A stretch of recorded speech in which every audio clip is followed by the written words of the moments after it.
US-ൻ്റെ Iran അധിനിവേശം ആരംഭിച്ചിട്ട് 108ാമത്തെ ദിവസം Donald Trump പറയുന്നു ഇപ്പോൾ ഇറാനുമായിട്ട് ഡീലിലെത്തി യുദ്ധം അവസാനിക്കുന്നതെന്ന്.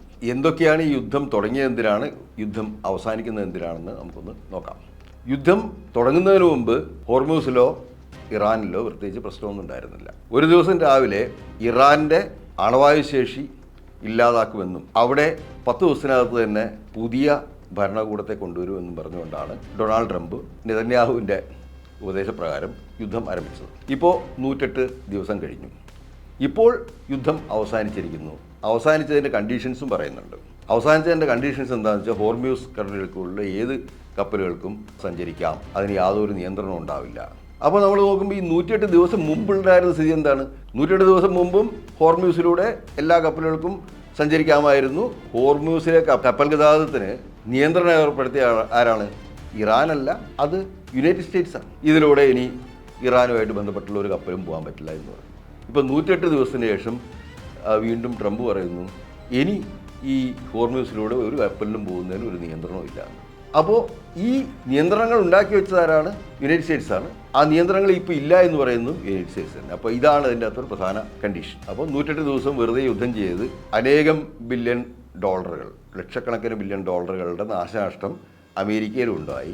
3500-ലധികം ആളുകൾ ഇറാനിലും, അതുപോലെ തന്നെ അമേരിക്കയുടെ 10-26 പേരും, ഇന്ത്യയുടെ തന്നെ ഒന്നും അറിയാതെ അതിൽ സഞ്ചരിച്ചിരുന്ന കപ്പലിലുണ്ടായിരുന്ന 3 പേരും ഒക്കെ മരിച്ചു. ഇസ്രായേലിലും ധാരാളം മരണമുണ്ടായി. ഇങ്ങനെ കുറേയധികം ആളുകളെ കൊന്ന് ഈ ലക്ഷക്കണക്കിന് ബില്യൺ ഡോളറിൻ്റെ നഷ്ടം വരുത്തി വെച്ചതിന് ശേഷം ഇപ്പോൾ പറയുന്നു ഹോർമ്യൂസ് വഴി യാത്ര ചെയ്യുന്നതിന് യാതൊരു തടസ്സമില്ല എന്ന്. പിന്നെ അടുത്തൊരു കാര്യം, ഇറാൻ്റെ കപ്പലുകൾക്കോ അല്ലെങ്കിൽ ഇറാൻ്റെ തുറമുഖങ്ങളിലേക്കോ യാതൊരു ഉപരോധവും ഉണ്ടാവില്ല. അതെല്ലാം വളരെ പഴയതുപോലെ തന്നെ കൃത്യമായിട്ട് ഇറാനുമായിട്ട് കച്ചവടബന്ധം നടത്താം, ഇറാനിൽ നിന്ന് എണ്ണ വാങ്ങാം, ഇറാന് എണ്ണ വെക്കാം. ഈ കാര്യങ്ങളെല്ലാമാണ് ഇപ്പോൾ പറയുന്നത്. അടുത്തൊരു കാര്യം ഇറാൻ്റെ ആണവശേഷിയെക്കുറിച്ചാണ്. അതായിരുന്നല്ലോ പ്രധാന പ്രശ്നം. അപ്പോൾ അതിനെക്കുറിച്ച് ഇനി ചർച്ചകൾ തുടരും. ഇപ്പോൾ സമ്പുഷ്ടീകരിച്ചിട്ടുള്ള യുറേനിയം നശിപ്പിക്കാൻ വേണമെങ്കിൽ ഇറാനെ അമേരിക്ക സഹായിക്കാം. ആ കാര്യത്തെക്കുറിച്ചുള്ള തീരുമാനം ഒന്നും ഇറാൻ പറഞ്ഞിട്ടില്ല. അതുകൊണ്ട് തന്നെ അതുമായിട്ടുള്ള ചർച്ചകൾ തുടരും. അപ്പോൾ ഇതാണ് ഇതിൻ്റെ അവസാനത്തെ ഒരു ഘട്ടം. പിന്നെ മറ്റൊരു കാര്യം, ഇറാൻ്റെ ആസ്തികൾ ലോകമെമ്പാടും അമേരിക്ക മരവിപ്പിച്ച് വെച്ചിട്ടുള്ളത് അതെല്ലാം തന്നെ റിലീസ് ചെയ്യും. അപ്പോൾ ആത്യന്തികമായിട്ട് വിജയം ആർക്കാണ്? ഇറാന് തന്നെയാണ് വിജയമെന്ന് നമുക്ക് നിസ്സംശയം പറയാൻ കഴിയും. കാരണം ഇറാനിന് കഴിഞ്ഞ 40 കൊല്ലത്തോളമായിട്ടുള്ള അമേരിക്കൻ ഉപരോധം അവസാനിക്കുന്നു. ഇറാൻ്റെ മറ്റു രാജ്യങ്ങളിലുള്ള ആസ്തികൾ മരവിപ്പിച്ച് വെച്ചിരിക്കുന്നതെല്ലാം റിലീസ് ചെയ്ത് കിട്ടുന്നു. പിന്നെ US-നെ സംബന്ധിച്ചിടത്തോളം എന്താണ് ഇതിൽ നേട്ടമെന്ന് ചോദിച്ചു കഴിഞ്ഞാൽ നമുക്കിതിൽ ഒന്നും തന്നെ കാണാൻ സാധിക്കില്ല. കാരണം ഇറാനിലെ ഭരണകൂടത്തെ എത്രയും വേഗം മാറ്റാൻ വേണ്ടി തുടങ്ങിയൊരു യുദ്ധമാണ്.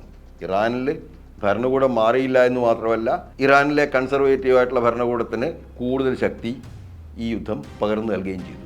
അതേസമയം തന്നെ അമേരിക്കയുടെ സഖ്യകക്ഷികളായിട്ടുള്ള പശ്ചിമേഷ്യയിലെ UAE അടക്കമുള്ള രാജ്യങ്ങൾക്ക് വലിയ നാശനഷ്ടങ്ങളുണ്ടായി. സൗദി അറേബ്യക്കും UAE-ക്കും ഒക്കെ തന്നെ വലിയ നാശനഷ്ടങ്ങളുണ്ടായി. അവരുടെ എല്ലാം കച്ചവടം വളരെയധികം ഈ യുദ്ധം ബാധിച്ചു. അപ്പോൾ നമ്മൾ നോക്കിക്കഴിഞ്ഞാൽ ഈ യുദ്ധം കൊണ്ട് അമേരിക്ക ഒന്നും തന്നെ നേടിയിട്ടില്ല. അതാണ് അമേരിക്കയിൽ തന്നെയുള്ള വിദേശകാര്യവുമായിട്ട് ബന്ധപ്പെട്ടുള്ള അമേരിക്കൻ സെനറ്റർമാർ പറയുന്നത്. ഈ യുദ്ധം അമേരിക്കയ്ക്ക് വലിയ നഷ്ടം വരുത്തി വെച്ചു. എന്നാലും ഈ ഭ്രാന്തൻ യുദ്ധം അവസാനിപ്പിക്കുന്നത് നല്ലതാണ് എന്നാണ് അവരുടെ അഭിപ്രായം.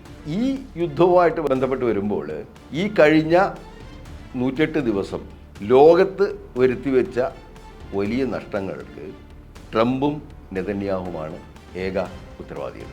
ഇപ്പോൾ ഇസ്രായേൽ പറയുന്നുണ്ട് ഞങ്ങളിതിൽ സംതൃപ്തരല്ല, ഞങ്ങൾ ലെബനനിലെ അധിനിവേശം തുടരും എന്നൊക്കെ ഇസ്രായേൽ വീണ്ടും വീണ്ടും പറഞ്ഞുകൊണ്ടിരിക്കുന്നുണ്ട്. അപ്പോൾ ഈ യുദ്ധം ഇനിയിപ്പോൾ വരുന്ന വെള്ളിയാഴ്ച സ്വിറ്റ്സർലൻഡിൽ വെച്ചിട്ടാണ് ഈ അക്കോർഡ് ഒപ്പിടുന്നത് എന്നാണ് പറയപ്പെടുന്നത്. പക്ഷേ അതിനു മുമ്പ് വീണ്ടും ലെബനനിൽ വലിയൊരു ആക്രമണം നടത്തി അനേകം നിരപരാധികളായ മനുഷ്യരെ ഇസ്രായേൽ കൊന്നൊടുക്കിയിട്ടുണ്ട്. ഈ വെള്ളിയാഴ്ചക്ക് മുമ്പ് ഇനി വീണ്ടും വലിയ ആക്രമണങ്ങൾ ഇസ്രായേൽ നടത്താൻ സാധ്യതയുണ്ട്. ട്രംപ് നെതന്യാഹുവിനെ എത്ര കഠിനമായ ഭാഷയിൽ തന്നെ ചീത്ത പറഞ്ഞാലും ഇസ്രായേലിൻ്റെ നിലപാട് എന്തായിരിക്കും എന്ന് നമുക്ക് പറയാൻ സാധിക്കില്ല. ഇസ്രായേലിലെ തീവ്ര വലതുപക്ഷക്കാർ ഇപ്പോഴും ഈ അക്കോർഡിനെതിരാണ്. ഇറാനിലാകട്ടെ, ഇറാനിലെ സുപ്രീം കൗൺസിൽ ഈ യുദ്ധം അവസാനിപ്പിക്കണം എന്ന് ആഗ്രഹിക്കുന്നുണ്ടെങ്കിലും ഇറാനിലും ഈ യുദ്ധം പൂർണ്ണമായ വിജയം കണ്ടിട്ട് മാത്രമേ നിർത്താൻ പറ്റുകയുള്ളൂ എന്ന് പറയുന്ന ഒരു വിഭാഗം ആളുകൾ ഉണ്ട്. ഏതായാലും ഇപ്പോൾ യുദ്ധം ഒരു പരിസമാപ്തിയിലെത്തുന്ന ലക്ഷണമാണ്.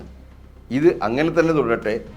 എന്നാൽ യുദ്ധത്തിൻ്റെ നാശനഷ്ടങ്ങൾ അനുഭവിക്കുന്ന ഈ ലോകത്തെ മറ്റു നിരപരാധികളായ ഒരു വലിയ വിഭാഗം രാജ്യങ്ങൾക്ക് വലിയ ഊരാക്കുടുക്കുകൾ ഒഴിഞ്ഞു കിട്ടും. അപ്പോൾ നമ്മളിപ്പോൾ അതിൻ്റെ തുടക്കവും അവസാനവും നോക്കുകയാണെന്നുണ്ടെങ്കിൽ കാണുന്നത് എന്താണെന്ന് വെച്ച് കഴിഞ്ഞാൽ ഇത് എന്തിനോ വേണ്ടി ചെയ്ത ഒരു യുദ്ധത്തിൽ വലിയ അത്യാഗ്രഹത്തോടു കൂടിയിട്ട് ഇറാനെ പൂർണ്ണമായി ഇല്ലാതാക്കാമെന്നും ഇറാനിലെ എണ്ണയൊക്കെ നമുക്ക് കൊണ്ടുപോകാമെന്നും ആണ് ട്രംപ് ധരിച്ചിരുന്നത്. അത് ഒരു കാലത്തും സാധിക്കില്ല എന്നുള്ള മനസ്സിലാക്കിയപ്പോഴാണ് ഇപ്പോൾ അതിൽ നിന്ന് പിന്മാറുന്നത്.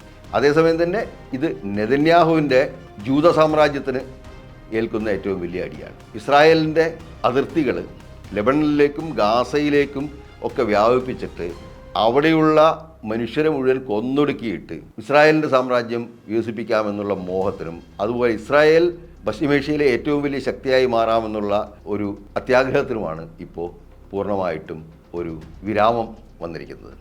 ഇനി പശ്ചിമേഷ്യയിലെ രാജ്യങ്ങളിൽ അമേരിക്കൻ ബേസുകൾ തുടരണോ എന്നുള്ള കാര്യം തന്നെ അവർ വലിയ രീതിയിൽ പുനർവിചിന്തനം നടത്തിക്കൊണ്ടിരിക്കുകയാണ്. പിന്നെ ഇതിൽ ലാഭമുണ്ടായിരിക്കുന്ന രണ്ട് രാജ്യങ്ങളെന്ന് പറഞ്ഞു കഴിഞ്ഞിട്ടുണ്ടെങ്കിൽ ചൈനയും റഷ്യയുമാണ്. ഇപ്പോൾ റഷ്യയെ സംബന്ധിച്ചിടത്തോളം റഷ്യ ഈ യുദ്ധത്തിൻ്റെ മറവിൽ ഉക്രൈൻ യുദ്ധത്തിൽ വലിയ തോതിൽ അവർ ഉക്രൈനിലെ ബോംബ് വർഷിക്കുകയും അതുപോലെ തന്നെ ഉക്രൈൻ്റെ ശക്തി പൂർണ്ണമായിട്ട് ഇല്ലാതാക്കുകയും ചെയ്തിരിക്കുകയാണ്.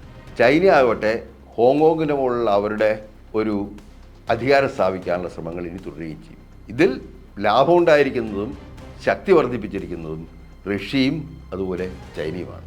അമേരിക്കയെ സംബന്ധിച്ചിടത്തോളം ഒരു ലോക പോലീസുകാരൻ എന്ന റോളിന് ഏതാണ്ട് ഈ യുദ്ധത്തോടുകൂടി അവസാനം വന്നിരിക്കുകയാണ്. ഇനി ഇത്തരത്തിലുള്ളൊരു യുദ്ധത്തിലേക്ക് ലോകത്തിൻ്റെ മറ്റേതെങ്കിലും ഭാഗത്ത് ഇറങ്ങി പുറപ്പെടുമ്പോൾ അമേരിക്കക്കാർ ഒരു 10 തവണ ആലോചിക്കും.